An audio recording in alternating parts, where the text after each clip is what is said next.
Good evening. In 2016, I began a women's group and it fell apart for whatever the reasons may have been. But here lately, I have been wanting to start it again.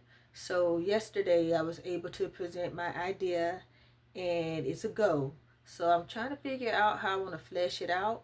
And in the meantime, I put together a story and I wanted to read it, here online first because I'm thinking I'm going to kick off my new panel with it. So, without further delay, I'm going to start reading. Last night, my daughter called me crying because she feels like her relationship is falling apart.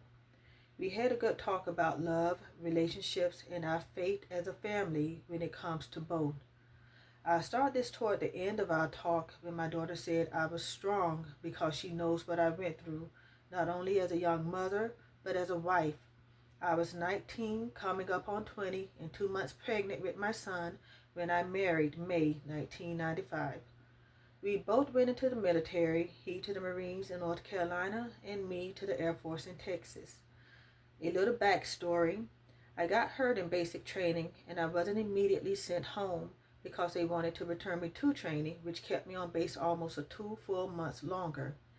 That said, we were engaged prior to either of us going in, and because I was no longer in training but still on base, we figured once he finished basic, he'd come to me in Texas and we'd get married there. I talked to the preacher and everything.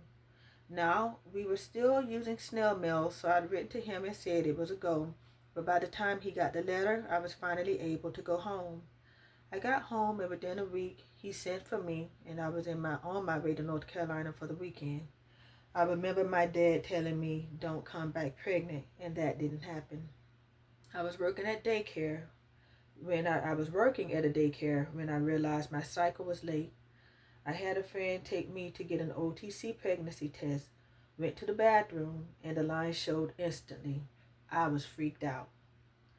I had a sister just shy of a year younger than me that already had a baby, and all of us were still with my mom.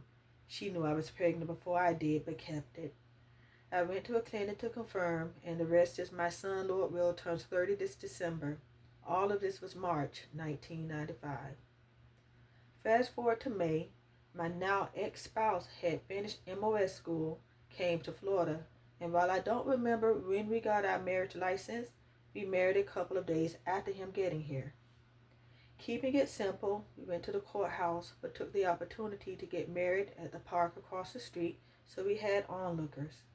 He wore his military dress blues, and I wore an off-white dress I paid just over $40 with a tiny baby bump to boot. Funny, I remember the dollar detail.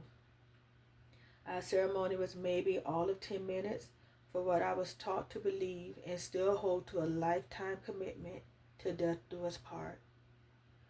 As soon as we married, he went back to North Carolina to start his now active military career. We lived separate lives quite literally. 2, maybe 3 months into our marriage, he came for a weekend visit. Arriving on Saturday, he told me that night he felt like he got married too soon. I was shocked and hurt. Little did I know that would mark the beginning of our end. You see, headed from North Carolina, he made a stop in Orlando to drop off a fellow military friend, a friend who had a sister my husband would continue to keep in touch with even after I moved to North Carolina with him later that same year.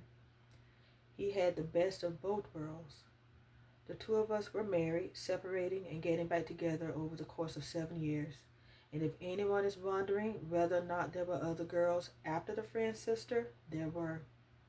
But as time went on, I have my daughter and fall into a mess of my own, though it didn't last long, and for lack of better wording, I wasn't a habitual offender. Today, as a divorcee of almost 17 years, I've managed to make peace with my station in life as it is. I've raised 2 beautiful children, and my daughter has given me an even more beautiful grandchild. I'm blessedly employed with some tenure, and I've settled into my life's groove, perimenopause and all. So I'm going to stop it there for now because I'm still, of course, adding to it.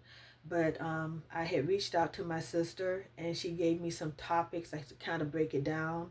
So she gave me young marriage, infidelity, divorce, and then living like singleness and singlehood and life after divorce.